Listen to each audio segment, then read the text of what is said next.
else. But the country already is giving you long life and prosperity. Why you not go do Thanksgiving? Say you they come up for death trap. They go long life and prosperity. One thing about that I notice about Ghanaians, say they are practicing democracy here in Ghana. Like, what is democracy for you that don't know the meaning of democracy? Democracy is that I've been in Ghana. I have never seen anybody asking anybody. I have never seen anybody asking anybody, do you know me? Do you know who I am? I swear. I swear. For many years that I have been in Ghana, I have never seen anybody, hey, do you know me? Do you know who I am? Shut up your fucking mouth. Because I came from Lagos. Look around you people. You'll be choking Ghanaians. Meanwhile, look at what they are doing. So there are some Nigerians living in Ghana who are shocked to see how Ghana was able to fix this in a very short period of time. And also I have some Nigerians saying if you are a Nigerian and you travel from Nigeria to Ghana, you need to really thank God because you have been taken from something that you never ever expected to be taken out of. These and more other videos that I have for you of Nigerians and some foreigners sharing their experiences. Don't forget to like, don't forget to subscribe. You don't lose anything by liking. So just give the video a thumbs up. Let's go into the video, watch, come back and talk. Guys, for some days now, Ghanaians have been complaining about unstable electricity in their country. That is Dumso, as they call it in Ghana. They've been complaining about unstable electricity. And do you know what happened? See this video you're watching. This is the video of the president of Ghana. He had to visit there. He had to go there by himself to go see what is currently happening in his country. Why is my country not having electricity? He had to visit.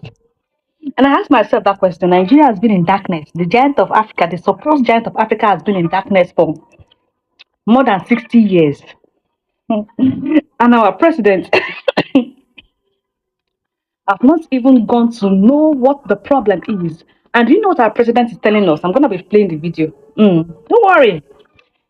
He has not gone to check out what is the cause of us not having electricity. Instead, they decided to start buying solar and planting solar in Aso Rock.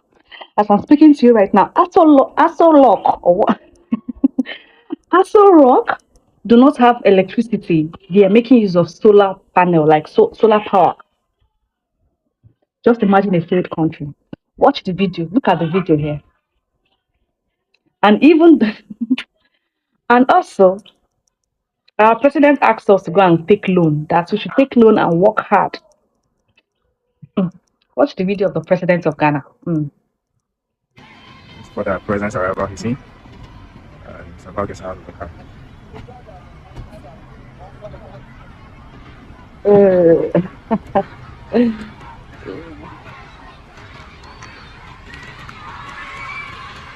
And you can hear the kids all excited and they are shouting president's name before he even comes out. Okay. You hear the excitement from the kids as the president is descending. It's only in Ghana that fire outbreak we damage transformer, and within 10 days, 1 week, the problem is solved already. Like this dumpster issue that is happening. I've been seeing so many people, so many Ghanaians angry. They have the right. It's your right. It's your right as a citizen. You know, one thing about that I notice about Ghanaians, say they are practicing democracy here in Ghana. Like, what is democracy for you that don't know the meaning of democracy? Democracy is the government of the people, by the people, and for the people. Like, the people have power over their president. Just imagine. Like, just imagine. One thing that even shocked me, their president come out to address this. The ECG people, the light personnel, they come out to address and beg people that Ghanaians, you are sorry. I even saw one post about one Ghanaian man that said they are not going to plead them. Like, they won't plead the government. It's their right. They know what to do for them. And I was, and we Nigeria, this thing they shocked me, because Nigeria now waiting we lack with this. You see, one thing about we Nigerians, we think we are practicing democracy. Democracy, you see, politics in Nigeria is like now turning to monarchy rule. Like monarchy rule, because a president will say you want to put his son in a post. Like they are doing hierarchy tenure now in Nigeria about politics. Because in Nigeria, politician thinks Like, it's not even the thing. Politicians will be saying they have power over we citizens. That's what we have participated in Nigeria. But Ghanaians don't agree. And one thing, their president come out, address the issue, like peacefully. They accept the blame. The ECG company accept the blame. They come out, they beg them, they beg their citizens. Because it's a working country. They love themselves. This incident is sadly because so many people lost some money, lost some, lost houses. But at least, God will bless you all. God bless you. Let me just stop here.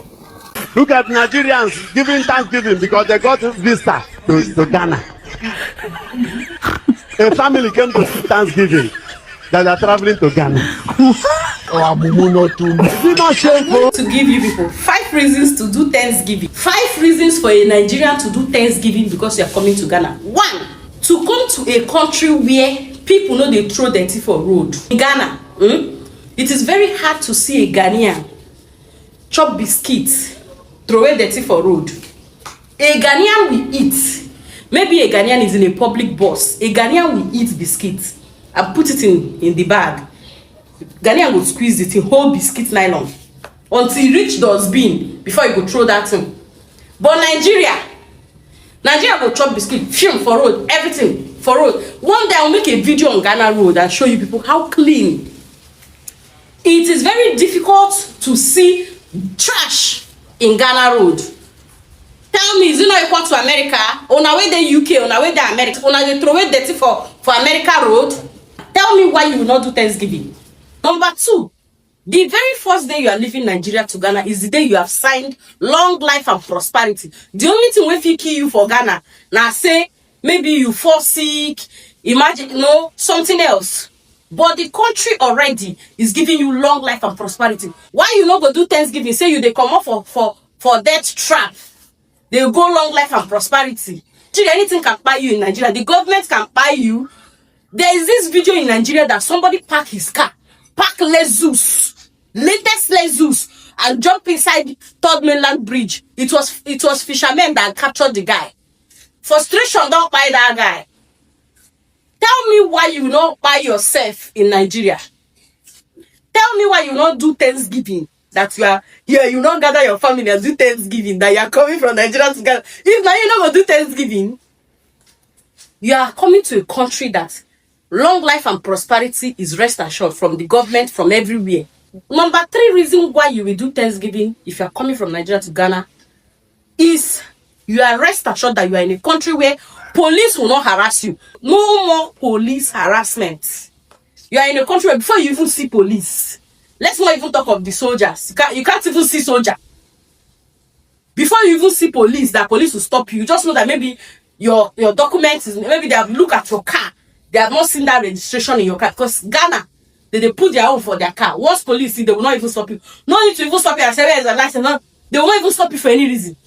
So you have escaped police brutality. Nothing like police brutality. That is number 3. Number 4, Ghana is a country where there is law and order. You are living in a country where there is no law, there is no order. Not anybody can do anything. And you are moving to a country where there is law and order. And you tell me that you not do Thanksgiving. People that get visa to go to UK and America, they are doing Thanksgiving. Then you are coming to Ghana, you don't do Thanksgiving. You are coming to Ghana, the biggest country in Africa. You will not do Thanksgiving. You will do Thanksgiving. So, Pastor, chillax. Number 5 reason is that light. You're coming to a country where there is 24 hours, 365 days light. You will not hear generator noise again. You are telling me that you will not do Thanksgiving. Generator noise alone in Nigeria is traumatizing. You are coming to a country where you will not hear generator noise. You are telling me that you will not do Thanksgiving. I can keep on listening till I get to 10. But I'm just, to make this video short, I'm just giving 5 reasons, 5 solid reasons.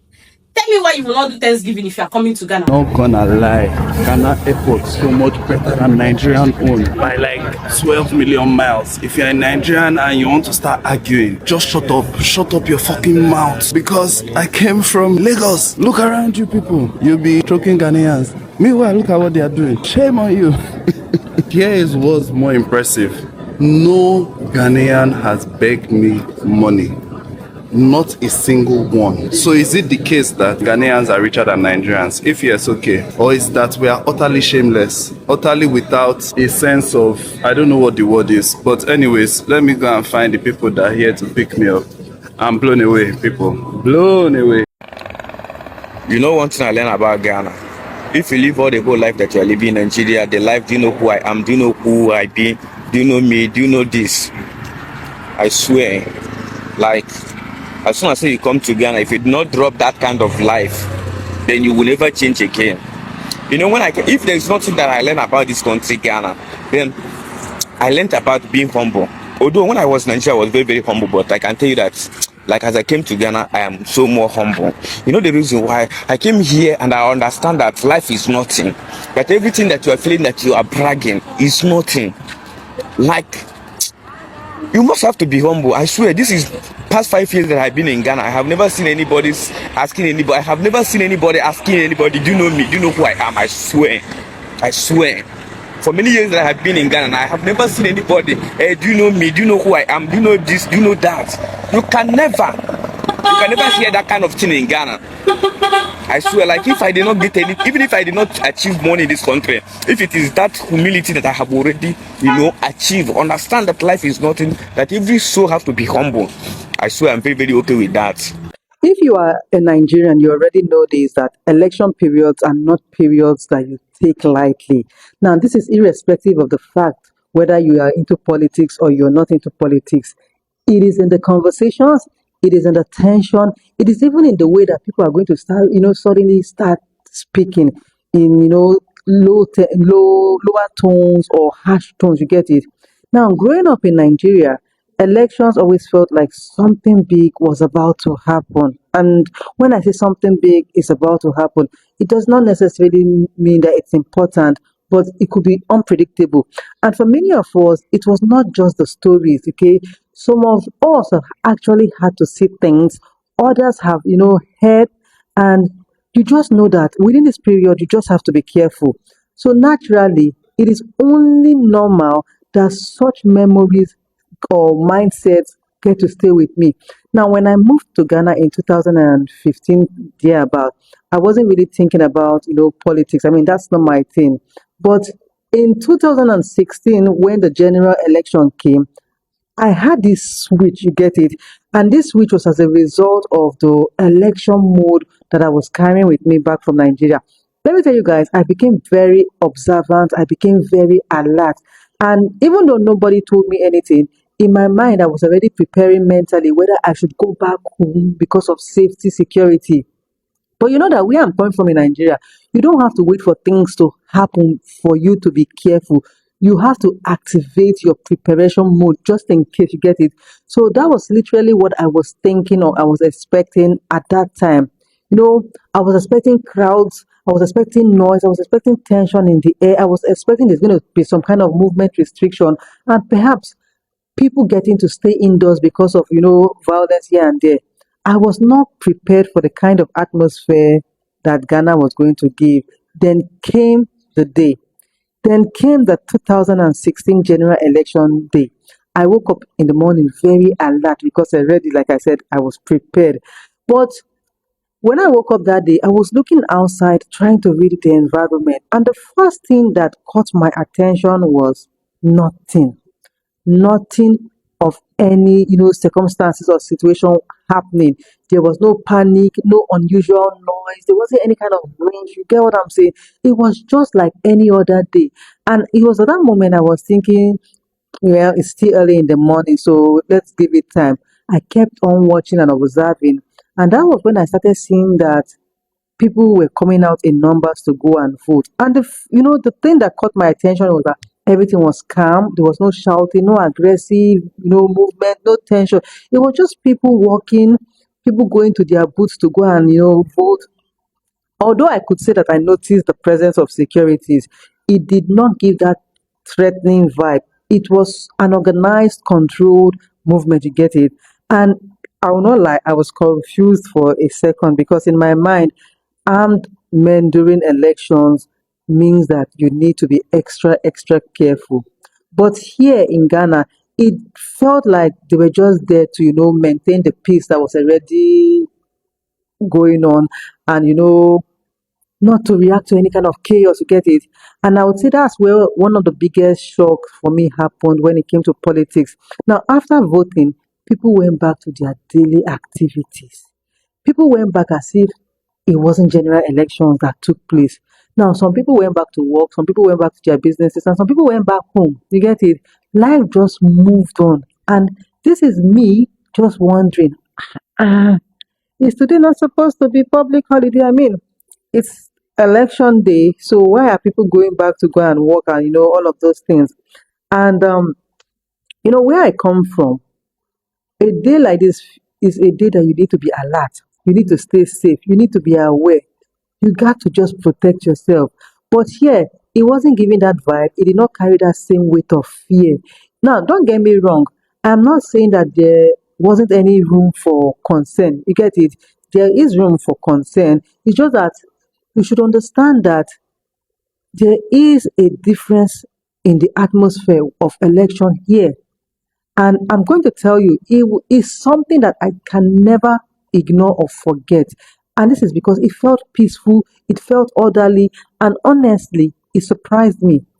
You get it? That was one of my first real culture shocks of, having to live here in Ghana. Now, I know that there's the food culture shock, there's the language, there's even the lifestyle, but this election on got me to another level. But the calmness of something that I have always associated with tension is the fact that it made me start to think that how much of what we expect in life is shaped by, where we come from, just how much. Because if I had not experienced the election here for myself, I probably would not have believed it if somebody else was telling me. You get what I'm saying? So, as always, I am always throwing out questions to you Ghanaians to answer, okay? So I want you people to please be honest. Is this how your elections usually are?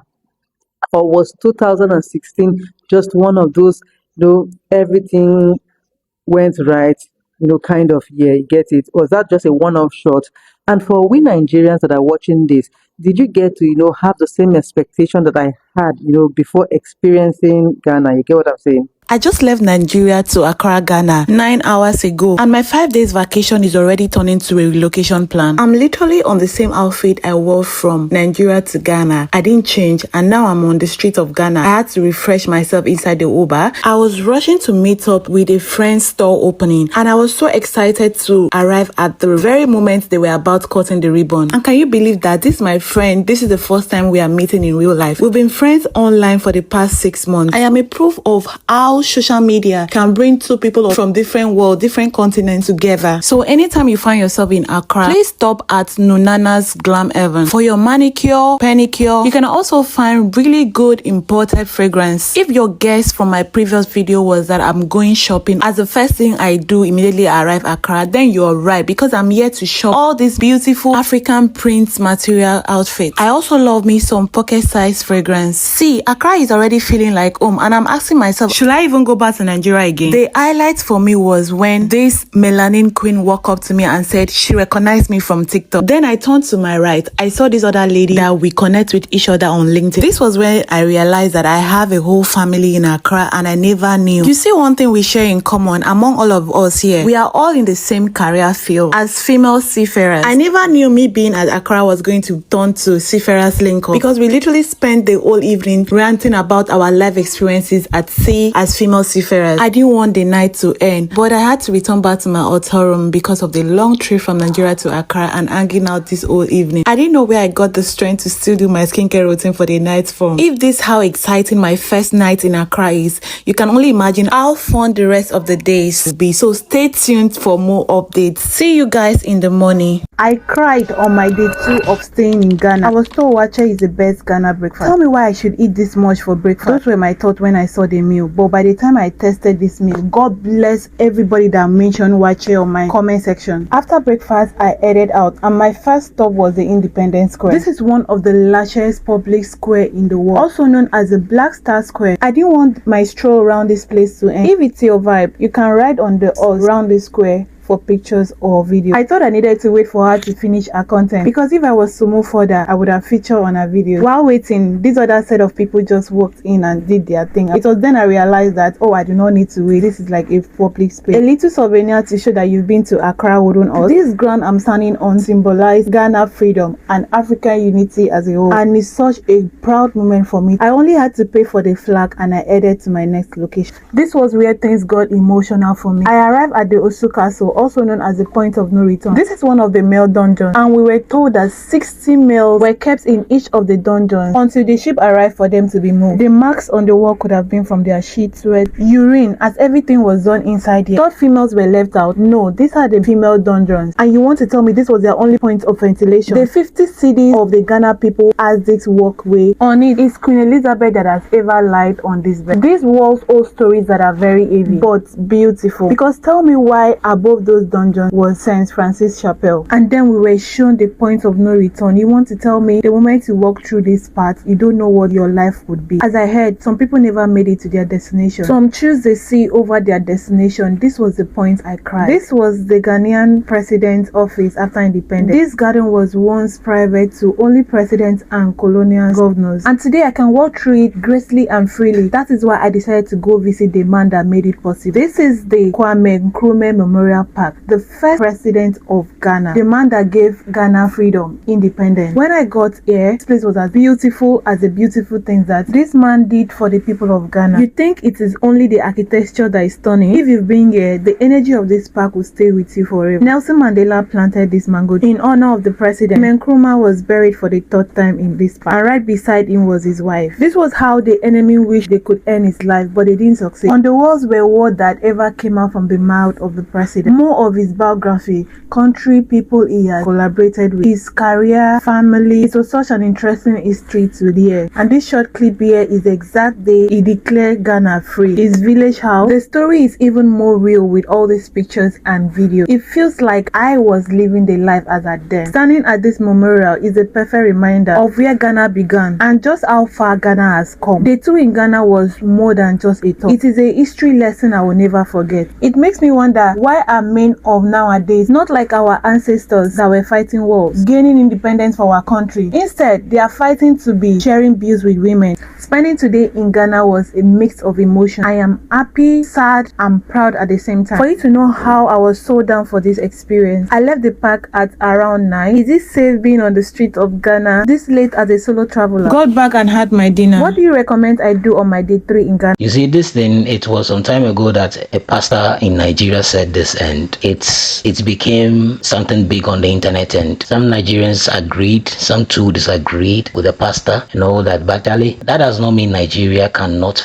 do what Ghana is doing, or the kind of governance that Ghana is getting. Nigeria cannot, or even the development. Trust me, Nigeria, the reason why they call Nigeria the giant of Africa is that Nigeria has the capacity. They have over capacity to do it, but it all boils down to leadership. You know, the leaders are depriving them of a lot of things, and I'm hoping and praying that one day Nigeria will become better, because this electricity thing that was fixed within a short time, it is just the will for the leaders to do what the citizens ask for. There was fire at one of our major sources of power, hydro side, Akosombo, and within a short period of time, they just fixed everything. And now we are back on, and like we have lights. But people were just firing left, right, center when this thing happened. But the government just responded and they fixed it. You understand? It is possible for Nigeria, very, very, very, very much possible. But it's just the will for the leaders to do what the citizens want. That's all in Nigeria. Thank you so much for watching.